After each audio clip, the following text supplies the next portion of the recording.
Hello, my beautiful souls. Welcome sa ating tarot reading sessions. Keep in mind, general reading po ito. Maaaring mag-resonate, maaaring hindi. Kunin nyo na lang po kung para sa inyo and leave the rest. Maaaring mag-shift the energies or magkabaliktad ang sitwasyon. Kaya kayo na pong bahala kung saan kayo nakalugar sa reading natin. So, let's see.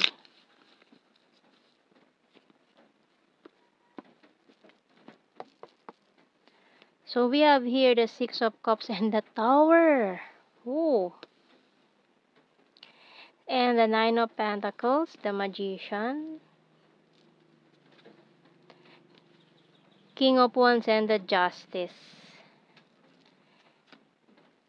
Knight of Swords and the Eight of Wands. Okay, bottom card natin, the Strength card. So, ang lakas ng fire. Aries, Leo, Sagittarius, and Libra. Ayan. So, maaaring itong taong to na nakaalitan mo before. Hindi maganda yung naging huling usap ninyo nitong taong ito. Maaaring mag-sorry siya sa'yo.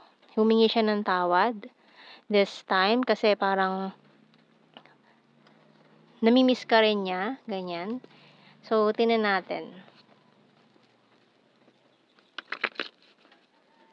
So, kung naman yung hindi magandang nangyari sa inyo nitong taong ito, parang it's about time na siguro para magkaayos kayo, mag-usap kayo, pag-usapan yung nangyari.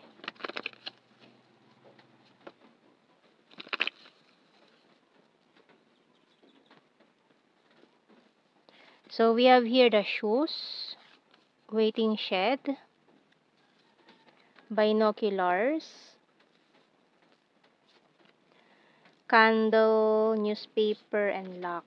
So, parang ready na siya Ready na siya na magpatawa or kung ready na kayo magpatawad ngayon. So, ayan, it's about time siguro na magpatawaran na kayo nitong taong ito kasi parehas lang din kayo na nahihirapan sa sitwasyon na hindi kayo okay, na hindi kayo nag-uusap. So, magnifying glass bottom card natin. So, kasi maaaring dumadaan-daan to sa bahay nyo kung malapit lang siya sa bahay nyo, dumadaan-daan siya dyan, sinisilip-silip ka. So, parang naghihintay siya ng pagkakataon na makausap ka, mapag-usapan nyo yung misunderstanding na nangyari before or itong alitan ninyo nitong taong ito. Kasi ang bigat sa pakiramdam na hindi kayo okay, ganyan. So, kailangan nyo na siguro na pag-usapan to. Tingnan natin sa Tarot Messages Oracle Cards. So, sinisilip-silip ka nito tinitingnan-tignan ka niya. So, kasi maring dahil humupa na yung galit, ayan. So, mukhang okay na siya. Crying over you, feeling lost. Kasi hindi siya okay na ganyan yung sitwasyon yung dalawa. So, iniiyakan pa rin niya yung nangyari sa inyo kasi mukhang yung mga nasabi before is dala lang ng galit. Ayan, init ng ulo. Can I call you? Pero, ayan, tatawag yan, kakausapin ka. Powerful and discipline. We're compatible to each other. Kasi sayang naman yung compatibility ninyo. You're so sexy. I'm strong and independent. I'm proud of you. And feeling left out in the cold. So, after nun, hindi na kayo nag-uusap nung huling alitan nyo na yon. I want to grow old with you. Pero dahil nga namimiss ka nito, ayan, very very soon, magre-reach out siya, kakausapin ka. Siya na mismo yung lalapit sa'yo. No, lalo na kung aminado naman siya na siya yung may kasalanan dito. Ayan. So, tingnan natin. More messages.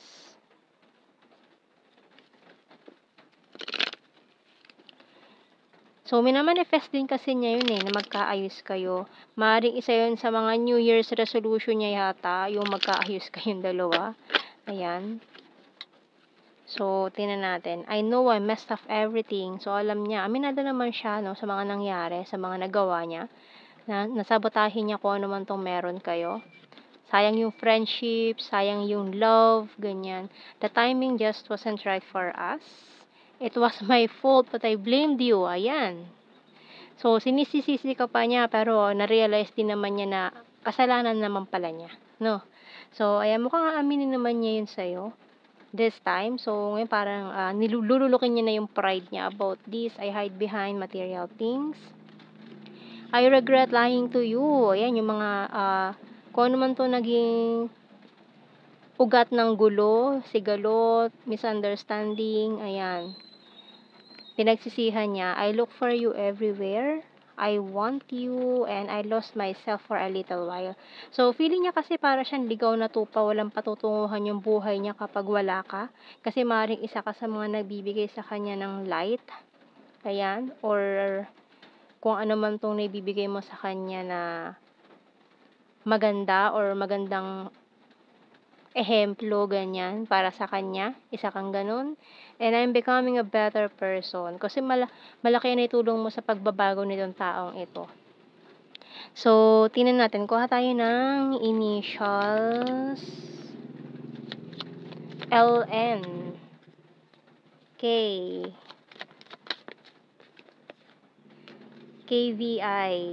Kahit baliktad I pa rin. MY.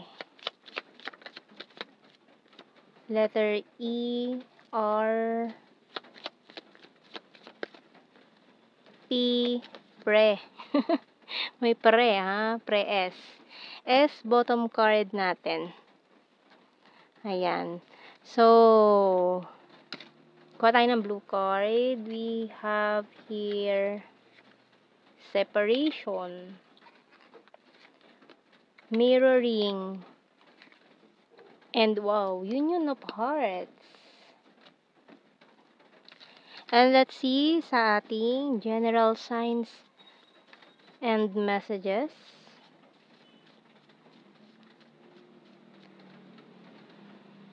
We have here beautiful. Number 10, animal lover. Lake, cute and chubby, very lucky. So, keywords na lang to, hindi na natin kailangan i-explain more. We have here caring. So, namimiss niya yan yung pagiging sweet and caring mo Talagang para sa kanya may something ka na very soothing, ganyan. Nakakapagpakalma sa kanya. We have here shy at first. July and high expectations. Coins is earth sign, Taurus, Virgo, Capricorn, quiet person. Scorpio, green-minded, and sweet. Ayan sweet and caring. Yun ang mimiss niya sa'yo. So, we have here may other country full of charisma. Province and soon. Ayan, very, very soon. So, talagang gusto niya na magkaayos kayong dalawa para gumaan naman yung pakiramdam niya. Kasi ang bigat sa pakiramdam na hindi niya matiis. Hindi niya matiis na hindi kayo okay nitong taong to. So, yan ang ating reading, my beautiful souls. Thank you for watching. Take care and God bless. See you in our next reading, guys. Bye-bye.